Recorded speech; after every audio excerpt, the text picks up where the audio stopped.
When you come out and when you leave the room, you'll see that we just, over the last few minutes, literally shot out a boat, a drug-carrying boat, a lot of drugs in that boat. And you'll be seeing that and you'll be reading about that. It just happened moments ago. And there's more where that came from. We have a lot of drugs pouring into our country, coming in for a long time. And these came out of Venezuela and coming out very heavily from Venezuela. A lot of things are coming out of Venezuela. So we took it out.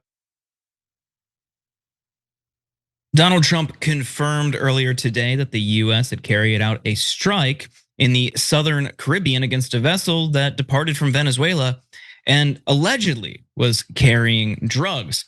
It is a massive escalation by the Trump administration against drug cartels. And now Venezuela is promising not to back down. So far, we have very little details, but here's what we do know.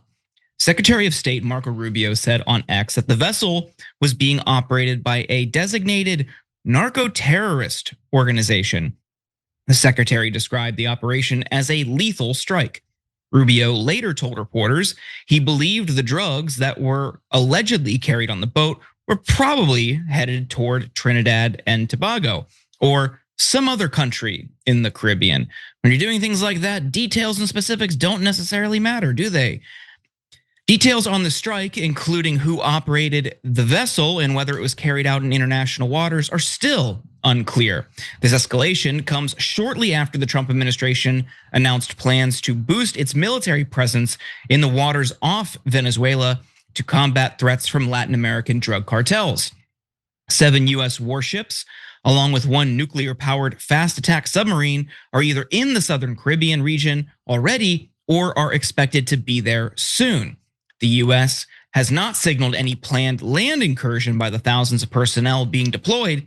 Still, President Nicolas Maduro's government has responded by deploying troops along Venezuela's coast and border with neighboring Colombia, as well as by urging Venezuelans to enlist in a civilian militia. Maduro on Monday told reporters he would constitutionally declare a republic in arms if his country was attacked by US forces to the Caribbean. And I just want to point out, Jang, this also just broke minutes ago. Axios is reporting that the US killed 11 narco-terrorists in this strike. What do you make of this? Yeah, this is the Israelification of our foreign policy, and it is disastrous. So let's break it down. First of all, if it turns out that they're in waters that belong to Venezuela, that is an act of war against Venezuela. Now, you can say, we don't care, we're above the law. Well, that's exactly what I mean by the Israelification of American foreign policy. So what does Israel do? Anyone they don't like, they label a terrorist, that's step 1. Step 2 is they murder them. Step 3 is they say we're above the law. We don't have to follow any international law at all. That's your territorial waters, I don't care. That's your citizens, I don't care. I get to murder anyone I like unilaterally. Okay, so that's a disaster for law and order. And yes, international law and order makes a difference because at some point, someone's going to retaliate. And I know in case of Israel, they want that. Because the minute anyone fights back, they go, that's it, we knew it, they're all terrorists. Now we bomb the hell out of them and take their land on top. Here, we have no aspirations to take Venezuelan land. It doesn't make any sense. That's not the direction we're going. And yeah, in the Middle East, Israel is so militarily dominant while pretending to be the victim that there's usually very little blowback because they've destroyed the militaries of almost all the nations in the Middle East. But in the rest of the world, militaries exist, and by the way, unexpected events exist. So I remember, I'm old enough to remember when the show was old enough that it was on the air before the Iraq War, and everybody told us the Iraq War was going to be a cakewalk, we're going to win it easily. And we said, note of caution, sometimes it doesn't work that way. Same thing for our expedition in Afghanistan, whatever the hell that was. And did we win those easily? No, we did not. So just willy-nilly starting wars, technically or otherwise, against other countries, because we can, because we're big and strong, is not a great idea, especially when they hit back. And then at some point, someone's gonna hit back, and when they do, America is going to be told that they're terrorists and that we had nothing to do with starting it, and oh my God, I don't know why, but the Venezuelans hate us for our freedom, right? So what happened to the peace president? What happened to the Nobel Peace Prize? No, war as far as the eye can see. So one more factor that you might not know, which is that we apparently have a $50 million bounty on Maduro's head. Another Israelification thing. Oh, we don't like this foreign leader. I don't like Maduro either. I don't want to kill him for that. That's not within our purview and not something that would help America. But America's like, yeah, we don't like him. So here, anybody who murders him gets $50 million. What is this?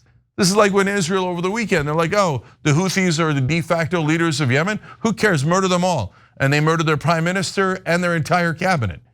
And their main response is, well, technically they weren't the ruling government. Technically, there's some randos that have been pushed out almost completely out of the country that we're calling the real government. So we get to kill all these people. Why? Because we call them terrorists.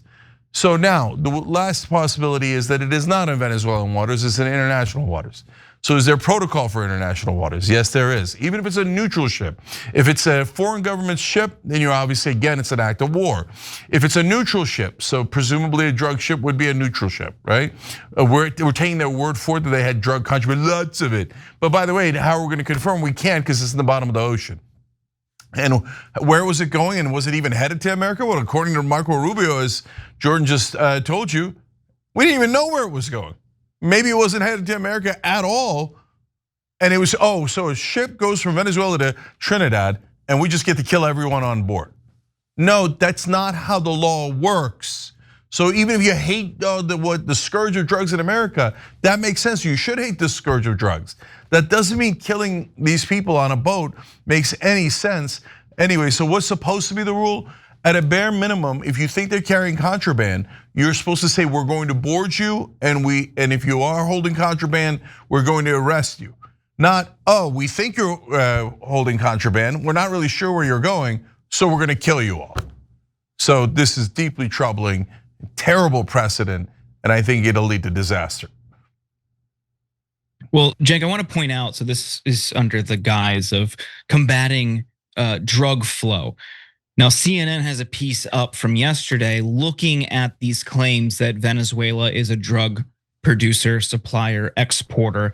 And would it shock you if that data didn't substantiate Trump's claims? So what is the major drug coming from that region? It's cocaine. Coca plants do not typically grow in Venezuela. 84%, according to this study, comes from Colombia. So doesn't really seem to add up based on where we know drugs come from in that region. I mean, it could be, but if that's really what this is about, why aren't you zeroing in on Colombia? Which leads me to the conclusion, based on the US's posture toward Venezuela over the last few decades, that this is not about drugs, this is about oil and toppling the regime in Venezuela. They've openly sought, people on the right and some on the left have openly supported regime change, a changing of the guard, trying to install an unelected US allied figure as president in Venezuela. They're unhappy with the results of the election. People called that into question, the integrity of Maduro's most recent election. It certainly looks a little fishier than some of his prior elections, but for me, this is all about oil. Venezuela is a major oil producer, not a cocaine producer. And that's what I think this is ultimately about. Yeah, so I totally agree with you, and so do our members. Winter Scoop wrote in on tyt.com saying Trump wants Venezuelan oil. So and it makes sense. That's exactly what the situation in Venezuela is. And guys, further Israelification. Provoke your enemy by doing something obviously illegal and attacking them, and then claim to be the victim so that you can start a larger war. Because the oil company, it's not about America, by the way, guys. You have to understand this. And mainstream media never ever clarifies this. Even if we were to topple Venezuelan government like we did with Iraq, we do not get their oil. The only thing that happens is, not even just quote unquote American companies, but by the way, there is no such thing. They're all international companies. All the oil companies across the world will then use the new puppet government we install in Venezuela for them to buy the oil cheaper. So this is all in service of not just American, but international oil companies. We gain nothing from it as the American taxpayer, nothing at all. So the whole thing's a misdirection to begin with, to try to provoke Venezuela so we can topple them and basically steal their oil on behalf of oil companies. Oh, you're gonna be shocked to find out one of the top donors to Trump in the campaign was the oil companies. And drill baby drill, and they have $35 billion in subsidies, and Trump added another $18 billion in subsidies. And like he is helping Israel start wars because they're donors to his campaigns, at least Israeli supporters like the Adelson family. Now he's helping the oil companies start wars so that they could get richer. And this is from the so-called peace president. Stop the wars. What a colossal joke that was. Every time you ring the bell below, an angel gets his wings. Totally not true, but it does keep you updated on our live shows.